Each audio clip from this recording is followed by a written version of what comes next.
Hi guys, welcome to the Aditya job creative channel. మనకి RRB NTPC 05/2024 notification అఫీషియల్గా మనకి release చేయడం జరిగింది. మనం ఇక్కడ నుంచి ఆన్లైన్ అప్లికేషన్స్ అనేది అప్లై చేసుకోవచ్చు అనమాట. సో దీనికి గాను మనం ఏదైనా సరే ఒక అప్లికేషన్ వచ్చిందా లేదా కరెక్ట్గా తెలుసుకోవడానికి మనం ఆర్ఆర్బి, మీరు ఏదో ఒక ఆర్ఆర్బిని మీరు సెలెక్ట్ చేసుకోండి. నేను ఆర్ఆర్బి సికింద్రాబాద్ని ఓకేనా టైప్ చేస్తున్నా. ఆర్ఆర్బి సికింద్రాబాద్ ఓపెన్ అయింది. ఓకేనా.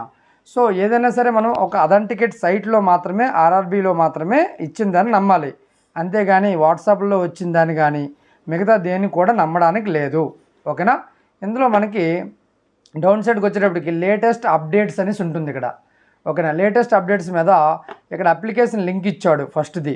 ఓకేనా. ఎవరైతే అప్లికేషన్ చేయాలో బిఫోర్ దట్ వాళ్ళు ఏం చేయాలంటే ఫస్ట్ నోటిఫికేషన్ కరెక్ట్గా చదవాలి, అది ఇంపార్టెంట్ అనమాట. సో ఇక్కడ రెండోది చూడండి. ఓకేనా. Graduate detail centralised employment notification for the post of NTPC అంటే నాన్ టెక్నికల్ పాపులర్ కేటగిరీస్ అనమాట.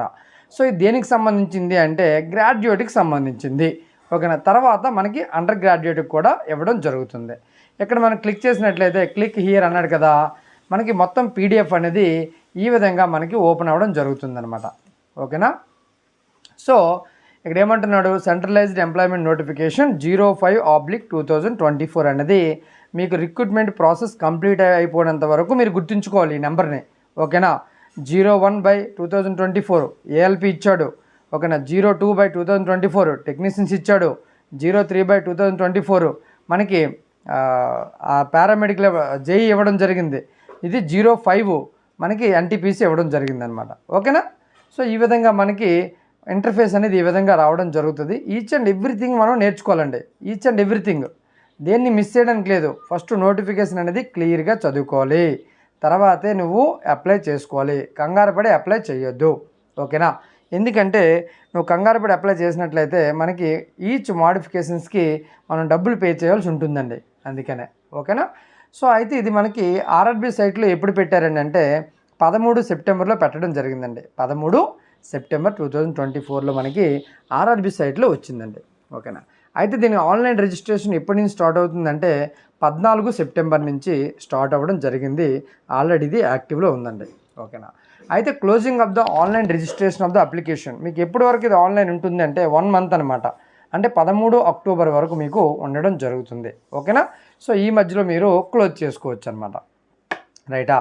సో నెక్స్ట్ ఏమంటున్నాడు, date for the fee payment for after closing the date. మీరు డేట్ క్లోజ్ అయిపోయిన తర్వాత ఫీ ఎప్పటి వరకు పే చేసుకోవచ్చు అంటే మనకి 15వ తారీఖు వరకు మనం పే చేసుకోవచ్చు అనమాట. ఓకేనా. So date of modification window అంటే మీరు ఫర్ ఎగ్జాంపుల్ ఆవేశపడిపోయి అప్లై చేసిన వాళ్ళు ఉంటారు కొంతమంది. సో ఆ ఆవేశపరుల గురించి మనకి మోడిఫికేషన్ ఇవ్వడం జరిగిందనమాట. అది ఎప్పటి నుంచి ఇస్తారంటే 16వ తారీఖు నుంచి మరి 25వ తారీఖు అక్టోబర్ వరకు మనకి టైం అనేది ఇవ్వడం జరిగిందండి. ఓకేనా. సో ఇందులో ఏం మనం మోడిఫై చేసుకోలేమంటే క్రియేట్ అన్ అకౌంట్ అని ఒక ఆప్షన్ ఉంది కదా, అందులో బేసిక్ డీటెయిల్స్ తప్పించి మిగతా డీటెయిల్స్ అన్నీ మనము మోడిఫై చేసుకోవచ్చండి. ఓకేనా. అయితే ఈ రిక్రూట్మెంట్కి మనకి ఏమేమి వస్తాయా అంటే chief commercial come ticket supervisor వస్తుంది, స్టేషన్ మాస్టర్ వస్తుంది, గూడ్స్ ట్రైన్ మేనేజర్ అనేది వస్తుంది, మరియు junior accountant assistant cum typist వస్తుంది, సీనియర్ క్లర్క్ కమ్ టైపిస్ట్ అనేది రావడం జరుగుతుందండి. ఓకేనా.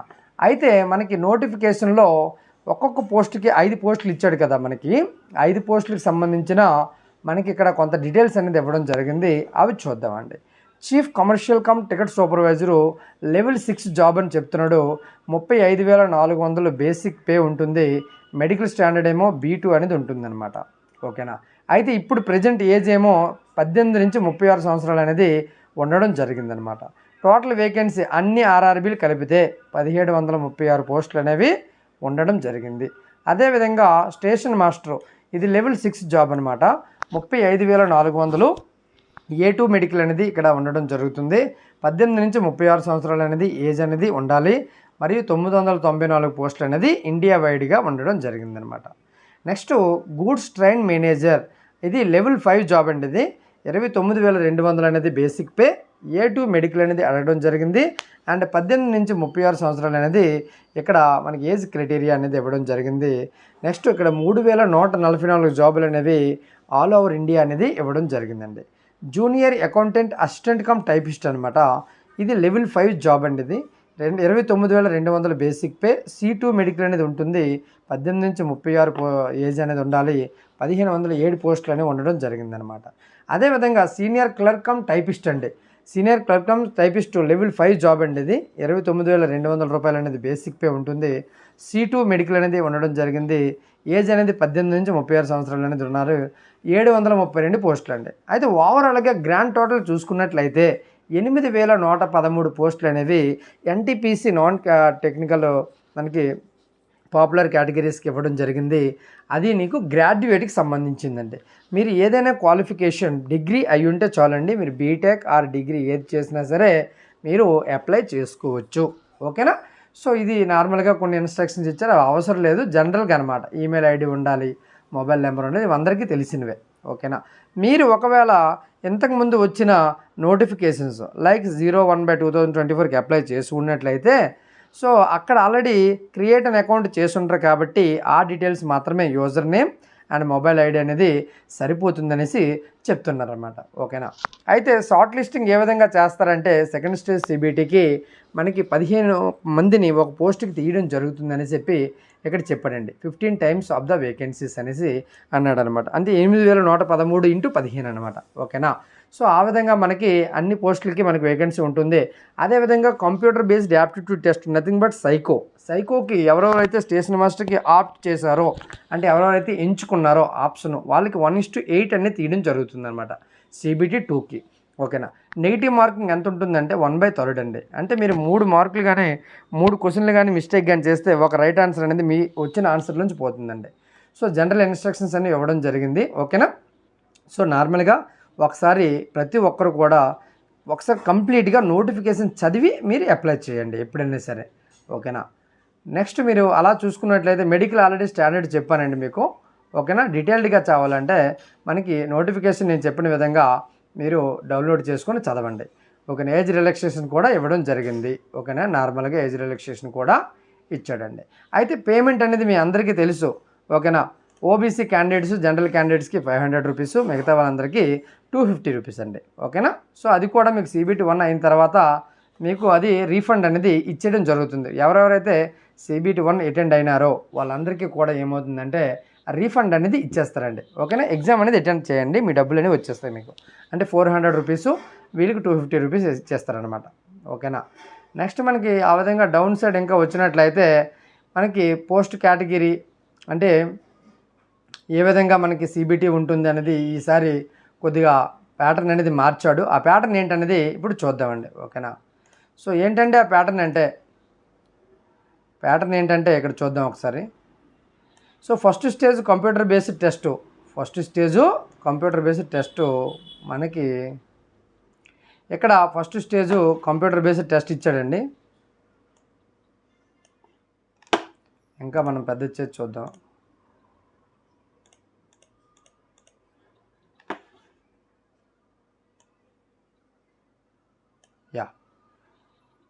సో ఇక్కడ ఏమంటున్నాడంటే first stage computer based test నేను కొద్దిగా పెద్దది చేశాను అంతే, ఇంకేం లేదు, జస్ట్ మీకు ఒక ఐడియా వస్తుందని. First stage computer based test దాన్ని CBT అంటామండి. Common for all notified post of the centralised notification. ఇది ఎగ్జామ్ టైం ఎంత ఉంటుందంటే 90 మినిట్స్ అనేది ఉంటుందని చెప్తున్నాడు. ఓకేనా? అందులో జనరల్ అవేర్నెస్ అంటే జనరల్ అవేర్నెస్ అంటే కరెంట్ అఫైర్సు, ఓకేనా, ఫిజిక్స్, కెమిస్ట్రీ అంటే జనరల్ సైన్స్ కూడా అడుగుతాడు. ఓకేనా? అదేవిధంగా మనకి భౌగోళిక శాస్త్రము అంటే మనకి జోగ్రఫీ, హిస్టరీ, మనకి పాలిటీ అండ్ ఇవి కూడా అడగడం జరుగుతుంది. ఓకేనా? జీకే కూడా ఉంటుందన్నమాట. సో టోటల్గా అవి చూసినట్లయితే 40 మార్క్స్ అనేది ఉంటుంది. మ్యాథమెటిక్స్ ఏమో 30 మార్కులు, జనరల్ ఇంటెలిజెన్స్ అండ్ రీజనింగ్ ఏమో 30, టోటల్ ఏమో 100 క్వశ్చన్లు ఉంటుంది. 90 నిమిషాలు అనేది టైం ఉంటుందన్నమాట. అదే మనకి PWBD క్యాండిడేట్స్కి 2 అవర్స్ టైం అనేది ఉంటుందన్నమాట. ఓకేనా? There will be a negative marking కూడా ఉంటుందని ఆల్రెడీ చెప్పడం జరిగింది. ఓకేనా? For each wrong answer. అయితే candidates who are short listed for second stage CBT availing for the reservation benefits మనకి సెంట్రలైజ్డ్ నోటిఫికేషన్లో మెన్షన్ చేసిన విధంగా ఉండడం జరుగుతుందని చెప్పాడనమాట. సో మ్యాథమెటిక్స్లో మనకి టాపిక్స్ ఏమేమి ఉన్నాయనేది చెప్పాడు. ఆ టాపిక్స్ అనేది కామన్గా ఉంటాయండి. RRBలో మీకు ఆల్రెడీ చూసే ఉంటారు. కామన్గా మనకి ఎప్పుడైనా సరే సేమ్ కాన్సెప్ట్లే ఉండడం జరుగుతుందండి. General intelligence and reasoning, general awareness, ఓకేనా, ఏమేమి ఉంటాయనేది మనము stick to the time table, అంటే వాడు ఏదైతే ఇచ్చాడో నోటిఫికేషన్ దానికి స్టిక్ అవ్వాలి. అవి ఫస్ట్ చదివించుకోవాలి, తర్వాత మిగతావి అనమాట. అయితే సెకండ్ స్టేజ్ సిబిటీకి ఏ విధంగా షార్ట్ లిస్ట్ చేస్తారు అని అంటే, మనకి short listing of the candidates for the second stage CBT based on the merit అండి. మెరిట్ ఎవరైతే వస్తుందో సిబిటీ 1లో దాని మీద మనకి తీయడం జరుగుతుంది. ఒక్క పోస్ట్కి 15 మందిని తీస్తారని చెప్తున్నాడు అనమాట, ఓకేనా. సో ఆ విధంగా మీకు ఉంటుంది. మరియు సిబిటీ 2 అని చెప్తున్నాడండి. సిబిటీ 2కి 120 మార్కులకి అనేది ఎగ్జామ్ ఉంటుంది, 90 నిమిషాలు అనేది ఉంటుంది అనమాట. అంటే ఏంటంటే క్వశ్చన్లు పెంచాడు కానీ టైంని పెంచలేదు ఇక్కడ. అంటే జనరల్ అవేర్నెస్ ఏమో ఒక 10 మార్కులు పెంచాడు అండి, 50 మార్కులు అయింది. మ్యాథమెటిక్స్ ఏమో ఒక 5 మార్కులు పెంచాడు, అక్కడ 35 అయింది. జనరల్ ఇంటెలిజెన్స్ అండ్ రీజనింగ్ ఏమో 30 మార్కులకు ఉండేది, ఇప్పుడు 35 అయింది.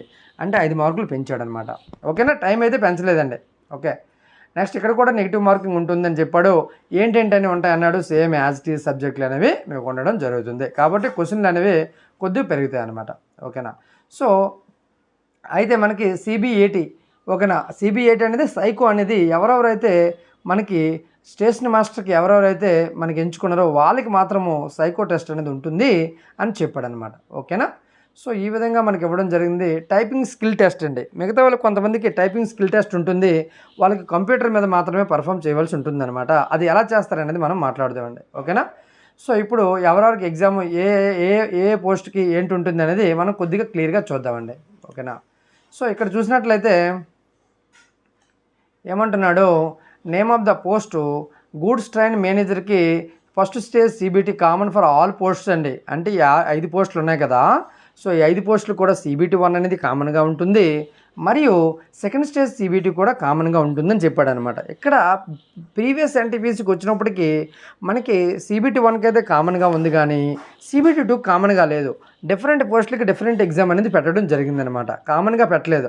అది ఒకటే మాత్రమే ఇక్కడ చిన్న మనకి మోడిఫికేషన్ చేయడం జరిగిందనమాట. అంటే ఓల్డ్ సిస్టమ్ ఎలాగ ఉండేదో ఆ విధంగా పెట్టేశాడు అనమాట ఇప్పుడు కూడా, ఓకేనా. So common for all posts, ఈ 5 పోస్టులకి మనకు ఒకటే ఎగ్జామ్ ఉంటుంది సిబిటీ 1. ఎవరైతే క్వాలిఫై అయ్యారో వాళ్ళందరికీ కూడా సెకండ్ స్టేజ్ సిబిటీ ఉంటుంది.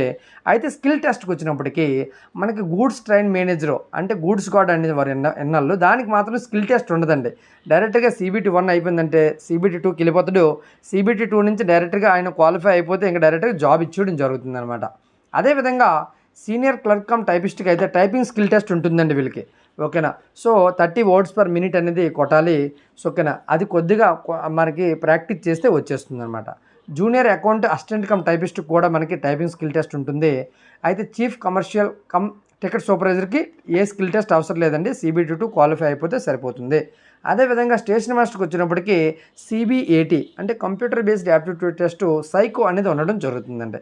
ఇది మాత్రమే కొద్దిగా మనకి చేంజెస్ చేశాడు, ఓకేనా. మీరు రైల్వేలో ఎన్టీపీసీ కానీ మీరు ప్యాషనేట్గా నేను ఎన్టీపీసీ కొట్టాలి గ్యారంటీగా నేను కొట్టాలనుకునే వాళ్ళు మాత్రం మీరు డెఫినెట్గా ఇంకా వేరే దాని మీద ఏది ఫోకస్ చేయకుండా రైల్వే మీద ఫోకస్ చేయండి. ఎగ్జామ్ గ్యారంటీగా కండక్ట్ చేస్తాడు.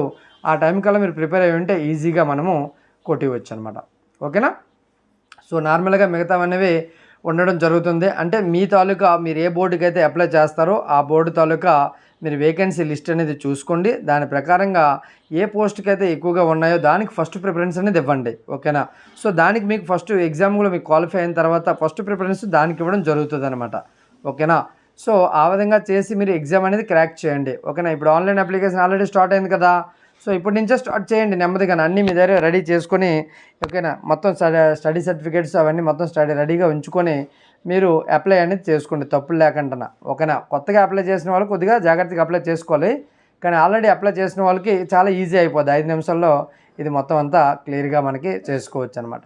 సో ఇక్కడ ఆర్ఆర్బీకి సంబంధించిన మీరు ఏ బోర్డుకి అయితే అప్లై చేయాలనుకుంటున్నారో ఆ బోర్డు తాలూకు లింక్ ఇచ్చాడు, మరియు వాళ్ళ తాలూకు ఫోన్ నెంబర్ కూడా క్వెరీ వచ్చినట్లయితే మీరు ఇక్కడ కూడా చేసి వాళ్ళకి క్లారిఫై చేసుకోవచ్చు అనమాట, ఓకేనా. సో దేనికనేది మీకు క్లియర్గా ఇవ్వడం జరిగింది. ఎనీ డౌట్ వచ్చినా సరే మీరు అలా అడగొచ్చు, ఓకేనా. ఏ జోన్కి పోస్టులు ఎక్కువగా ఉన్నాయో ఆ జోన్కి అనేది అప్లై చేసుకోండి. ప్రతిదానికి మినిమం 5 to 10 years అనేది వర్క్ అయితే చేయవలసి ఉంటుందనేసి చెప్తున్నాడు అనమాట. ఇది ఒక 80 పేజీలు అనేది ఉన్నది, ఓకేనా.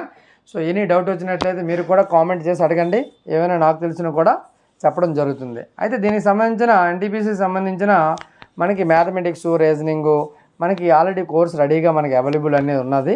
సో ఎవరికైనా ఇంట్రెస్ట్ ఉన్నట్లయితే ఓకేనా, కాంటాక్ట్ అనేది చేయండి, నెంబర్ అనేది ఇద్దాం, దాని ప్రకారంగా మనం ప్రొసీడ్ అవుదాం అనమాట. ఓకేనా, రైట్. మరి ఈ వీడియో కానీ నచ్చినట్లయితే మీ ఫ్రెండ్స్కి అండ్ గ్రూప్లో షేర్ చేయండి. ఓకేనా, థ్యాంక్ యూ, బాయ్.